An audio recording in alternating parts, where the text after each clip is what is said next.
Every road you have ever driven on, every bridge you have ever crossed, every building you have ever walked into, there is one thing they almost all have in common, and it is not steel, not wood, and not glass.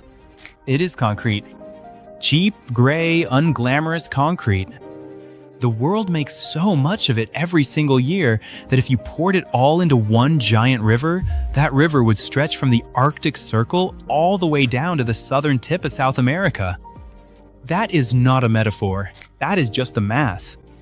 Concrete is the second most consumed substance on Earth. The only thing humans use more of is water. Think about that for a second. More than oil, more than steel, more than timber. After water, concrete wins by a landslide, and because of that, the entire construction industry has been built around it for over a century. Every crane, every blueprint, every building code in every country on the planet assumes concrete is the answer. But here is the part most people never hear about. Making concrete releases a staggering amount of carbon dioxide into the atmosphere. Not a little, not a rounding error. The cement industry alone, which is just one ingredient in concrete, is responsible for roughly 8% of all the greenhouse gases humans produce every year. That is more than every airplane in the sky combined. It is nearly as much as every car and truck on every road on Earth. So when a team of Chinese scientists published a paper in 2025 that quietly claimed to change how concrete itself is made, and when engineers in Germany, Japan, and South Korea started racing to copy it, that was worth paying attention to. If you enjoy videos about technology and innovation changing the world in ways nobody saw coming, hit like and subscribe so you never miss one. Now, let us get into the full story, because it starts much earlier than most people realize. Why nobody fixed this sooner? To understand why this discovery matters so much, you first need to understand why nobody cracked this problem decades ago. The answer is not that scientists were not trying. The answer is that concrete is genuinely one of the most brilliant materials ever invented, and changing something that brilliant is extremely hard. It is cheap enough that even developing countries can afford it at scale. It is strong enough to hold up skyscrapers. It can be poured into any shape a designer can dream up. It hardens on its own without any special treatment. It doesn't rust like steel, rot like wood, or shatter like glass, and it lasts for a very long time with very little maintenance. For most of human history, no other material came close to offering all of that at once. Engineers love concrete because after generations of use, they understand exactly how it will behave under stress, in cold weather, under heavy loads, and after decades of use. Builders love it because it is available almost everywhere on Earth. City planners love it because once it is in the ground, it tends to stay there. The entire profession of civil engineering is essentially built around the assumption that concrete exists and that it works the way it always has. The problem is buried deep inside the chemistry, and it can't be engineered away easily. To make cement, the key binding ingredient in concrete, you have to heat limestone to over 1400 degrees Celsius. At that temperature, the rock breaks apart and releases carbon dioxide as a direct chemical byproduct. This is not a side effect of using dirty energy. Even if you powered every kiln in the world with perfectly clean electricity, you would still release massive amounts of carbon just from the stone itself. The emissions are baked into the recipe, literally. Now multiply that by the scale at which the world uses cement. China alone, between 2011 and 2013, used more cement than the United States consumed during the entire 20th century. Not in a generation, not in a decade. In 2 years, entire cities built from scratch. Highways connecting regions that previously had no roads. Bridges over rivers that had never been crossed before. This pace of construction drove global concrete demand to levels that would have seemed impossible just 50 years ago. For years, researchers tried to chip away at the problem. Some experimented with replacing part of the cement with industrial wastes like fly ash or slag.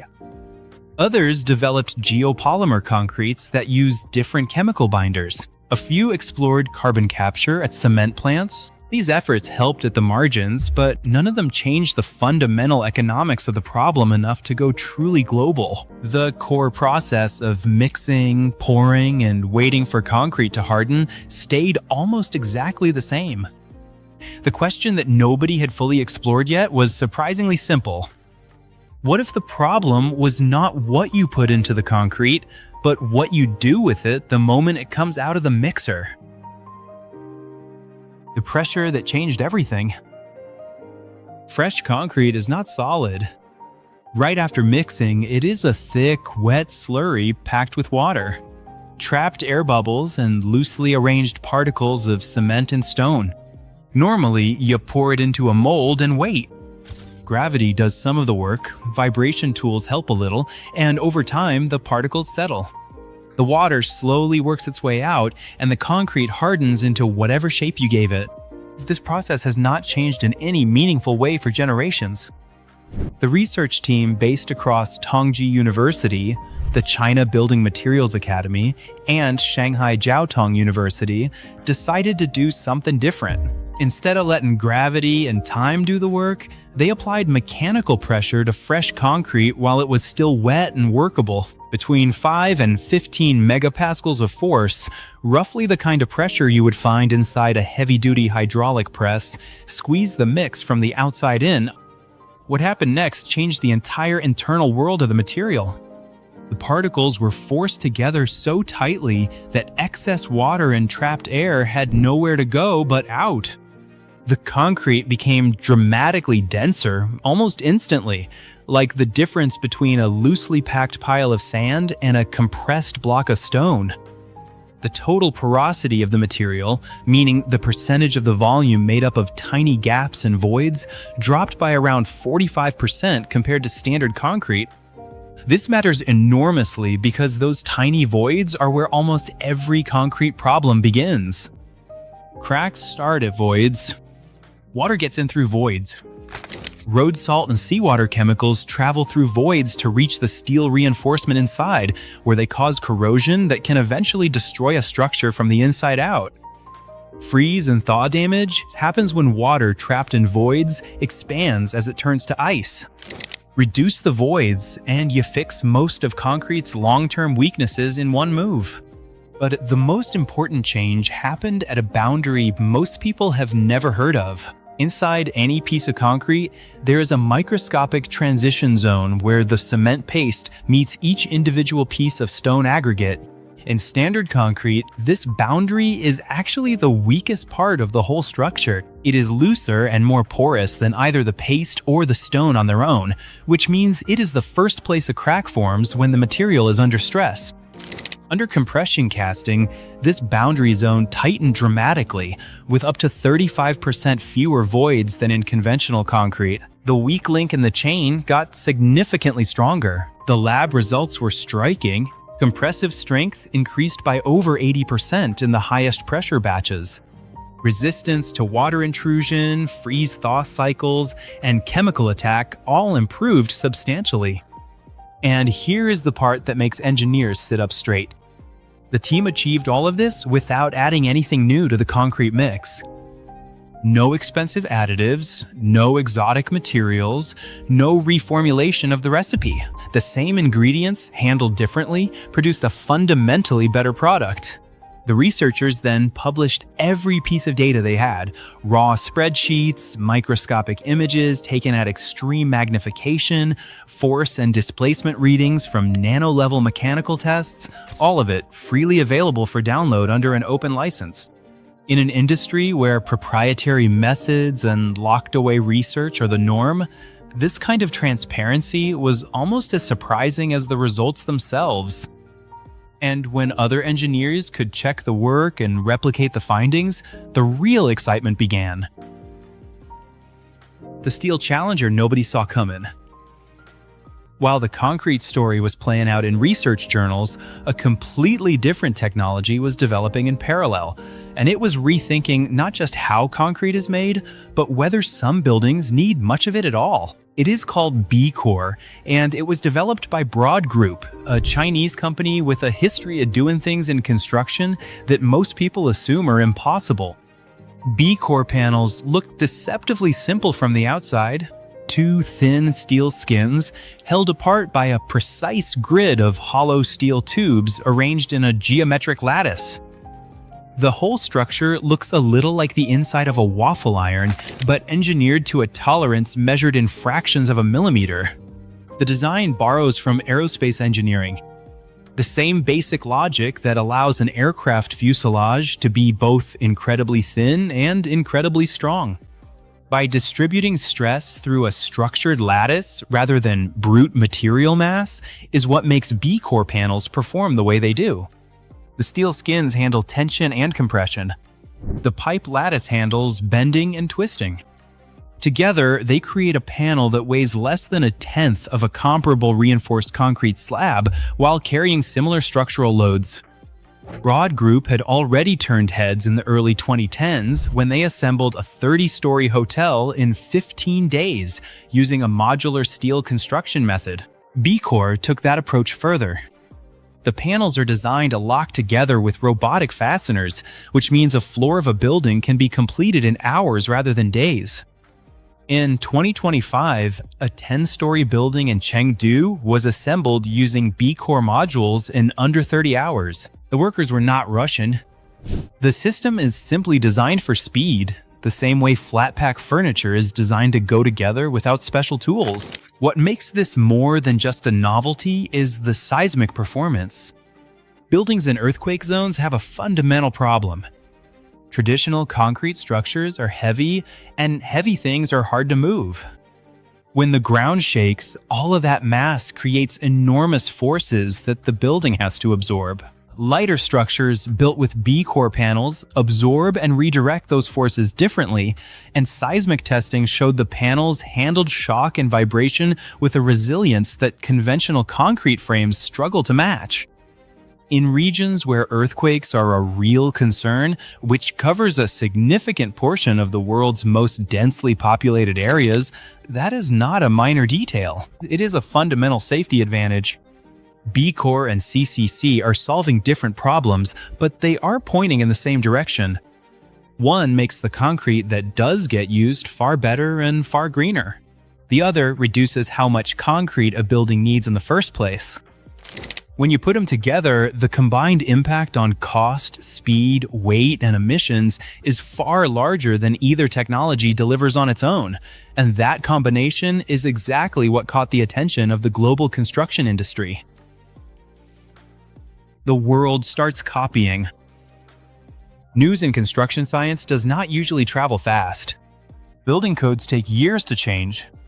Large companies move cautiously because the consequences of getting a structural material wrong are measured in human lives. So when international interest in CCC and B-Core started accelerating within months of the 2025 publication, it was a sign that the industry recognized something genuinely different was happening.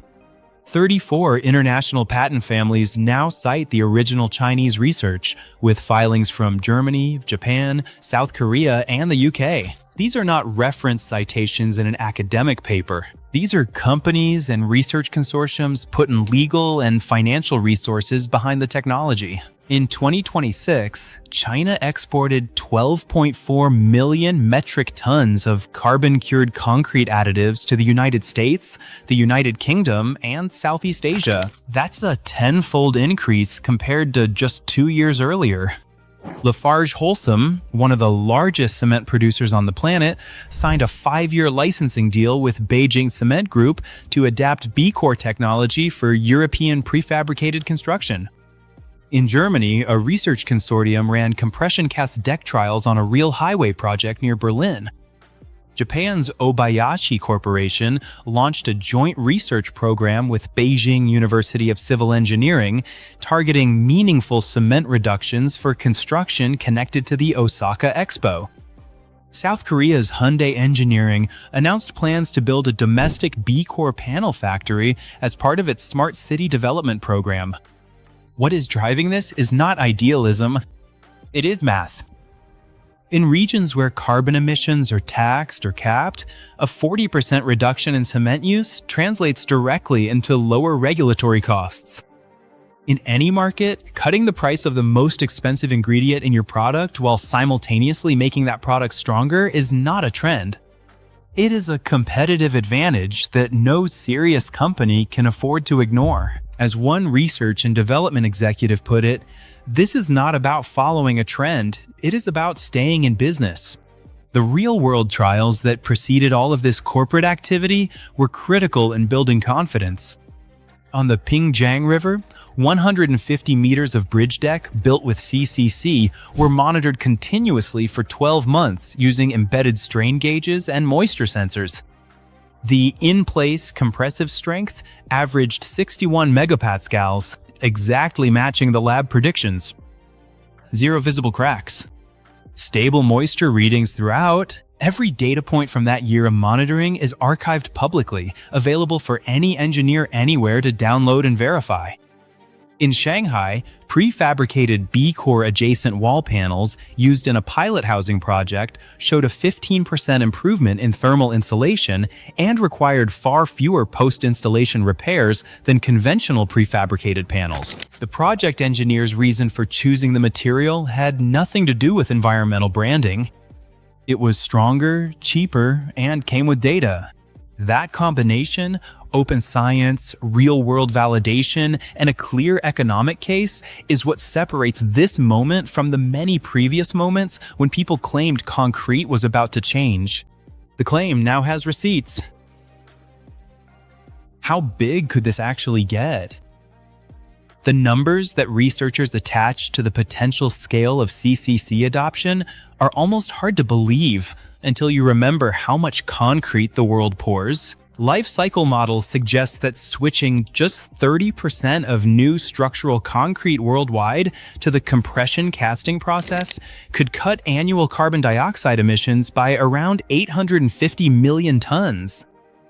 To put that in perspective, that is more than the entire country of Germany produces in a year.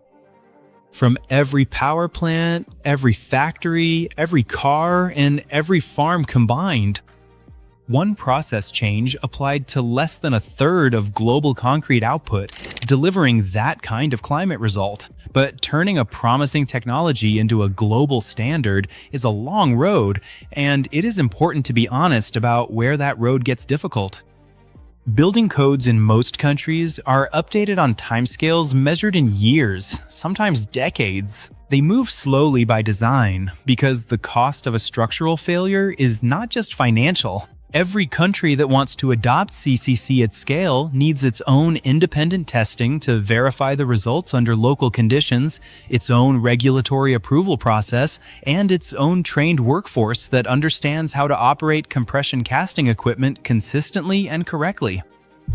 China can share the blueprints, but the rest of the world has to do the work of adapting them locally. There's also the question of infrastructure. Compression casting requires equipment that most concrete plants don't currently have. Retrofitting existing facilities or building new ones represents significant capital investment.